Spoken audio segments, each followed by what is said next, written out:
Hello and welcome once again to DualShockers gameplay overview. This time we'll be looking at Mega Man Legacy Collection for the Xbox One, PlayStation 4, and PC, coming eventually to the Nintendo 3DS, and I believe also there will be a limited physical release. Currently it's only available digitally, but you'll be able to pick it up hopefully in a physical release soon. So basically this is a collection of the classic NES Mega Man games, which consists of Mega Man, Mega Man 2, 3, 4, 5, and 6. All of them released between the years of, I believe it's the early 80s to 93, I think is what it was. Let's see if they actually have it in the museum here, if it tells you the date. No, okay. Alright, well, anyway, basically, because every Mega Man game is available from the start. Thankfully, you don't have to play through Mega Man, which is actually brutally hard in pieces, and that way you don't have to do that to unlock Mega Man 2, and so on and so forth. So it just kind of lets you play whatever you want at the same time. Also, there's this really cool thing where if you go into the database, it, gives you short description of each character, whether it be an enemy or an ally, or just like an item that you kind of use. Very cool, and one of the better parts of this is when you get to the Robot Masters, you can actually fight them as like a kind of like a challenge stage, and you also have access to the weapons of every Robot Master. So in Mega Man 2, famously, the Metal Blade is super overpowered, and actually turns out takes about 2 hits from his own weapon to defeat Metal Man. So there you have it. But yeah, it's a really cool feature. It's very helpful for when you are having trouble against, say, who is it that I always hate? Oh god, I hate Crash Man. I hate him so much. And apparently there's one weapon, I forget what it is, but it's like super good, but like, say you only have the oh god, I hate this guy. I hate him. I hate him. Yeah, like it's a really cool thing for you to be able to do to basically practice against harder enemies. Unfortunately, they don't have this sort of setup for, oh god, what's his name? The Yellow Devil, I believe it was from Mega Man 1, and then like the Mecha Dragon from Mega Man 2, and so on and so forth. So yeah, there I died.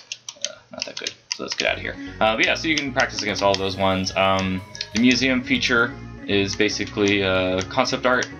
So you can look at all the different cool art for all the enemies. As you keep going down, it'll get into like prototype stuff that actually never made it into the game. So there's like the European packaging illustration, which kind of weird. Pretty cool though, but yeah, I'm not quite sure what that thing is. Actually, no, I think it's oh, where is it? Sorry for wasting your time, but oh, there it is. Okay, yeah, it's probably the Goblin. But yeah, it's really cool. You can go in there and do that, look through all of these, practice against the Robot Masters at any time, or you can just play the game in the classic way. We'll just watch the Mega Man 2 opening since it's pretty cool.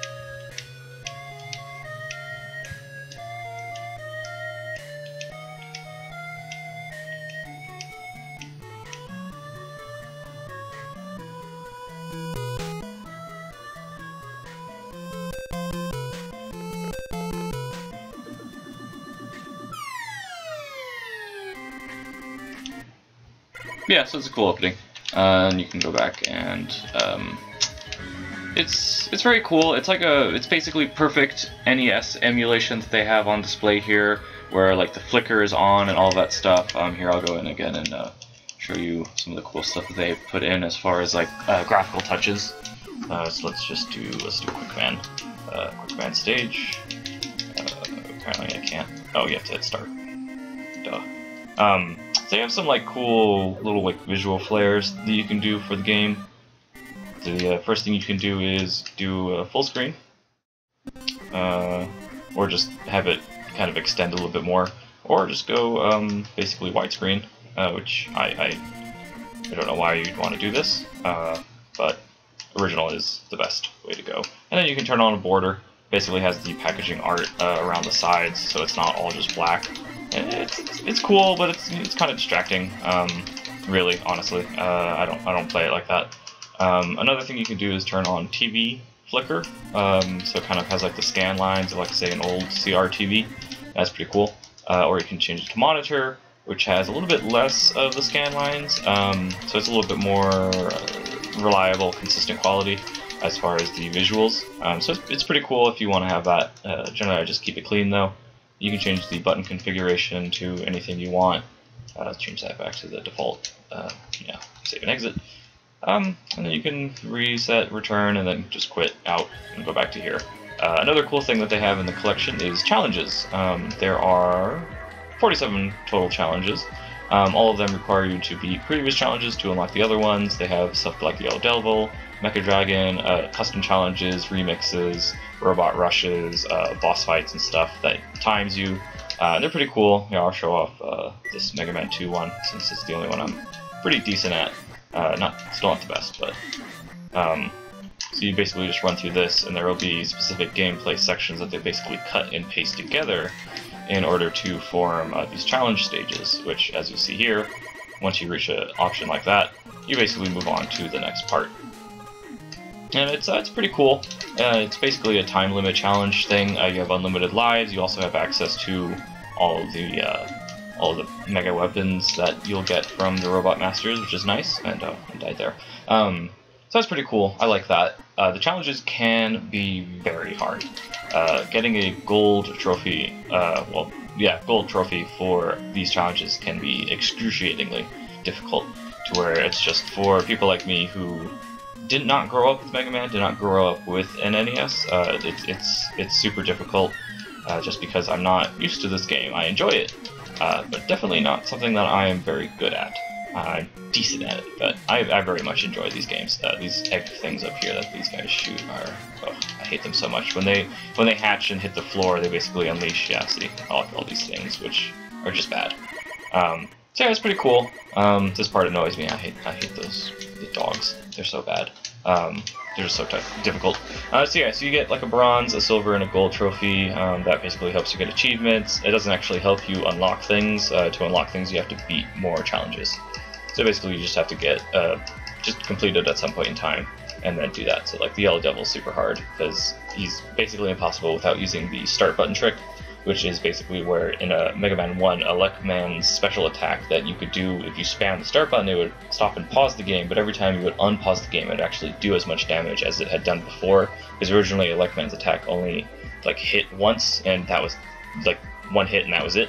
So you would have to wait until the Yellow Devil did his signature thing where he would kind of appear on one side of the screen, and then he would start to like come apart and like shoot himself to the other side. So that's pretty cool. Mecha Dragon's really tough. You have to basically you start out running. Here, I'll load it up. So yeah, you start out running and you just have to continue going across the screen.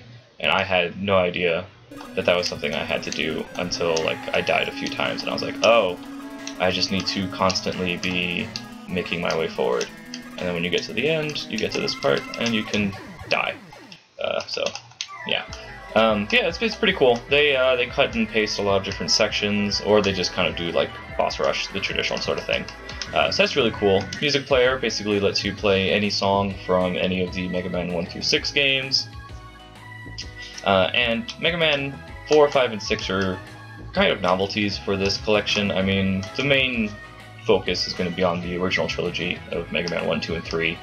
Specifically 2, I would say, is the most popular one that people just absolutely love. And then 3 is kind of like the black sheep that people love, and some people actually hold higher, but is kind of regarded as the second tier one compared to 2. And then the original one is just mostly known for being just so difficult and pretty basic. Kind of just laid the foundation for the rest of the Mega Man games, which, 4, 5, and 6 followed, and they kind of got weird with the Robot Masters. It's like with, I think it's, 6 has, let's see, what do they have? Come on, skip this part. Yes, I know, Capcom. So you've got Wind Man, Flame Man, Tomahawk Man, Centaur Man, Night Man, Yamato Man, I'm sorry if I mispronounced that, Plant Man, and Blizzard Man. It looks like Blizzard Man has a backwards cap. Plant Man looks like he's a 4-leaf clover. And Tomahawk Man looks like he is a stereotype of Native Americans, as well as Flame Man being a stereotype of Far East, basically, I would say. Indian and Middle Eastern, probably with the turban. Yeah, so. I mean, I guess you could say Nightman's a stereotype. Well, I don't know if Knights are considered stereotypes of Europe. Yeah, it's like it's kind of weird when you start getting further on into these Mega Man games, and then they have like these weird stats that they don't mean anything. They really don't.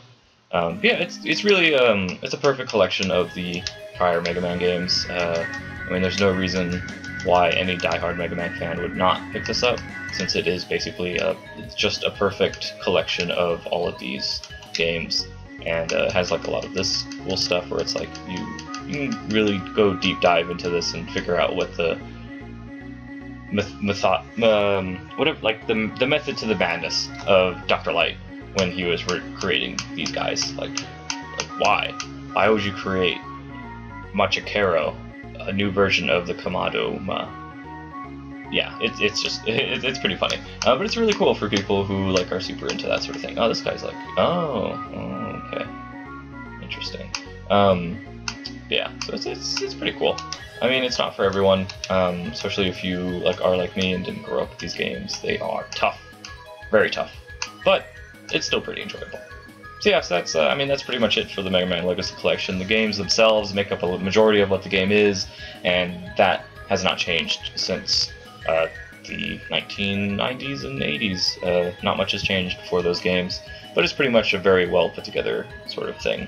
So yeah, so if you enjoyed this video, we'll be doing some more gameplay overviews for kind of older-ish and still recent games. The Mega Man Legacy Collection came out in late August, but we're just doing basically playing a little bit of catch-up right now. Hopefully up next will be, if I can get my laptop to both record and play a game simultaneously, I'll be recording Bedlam from Skyshine, which is a really fun game that I've been enjoying, and then also doing Metal Gear, and eventually getting around to Mad Max, which I was very interested in, but Metal Gear has just been consuming my life.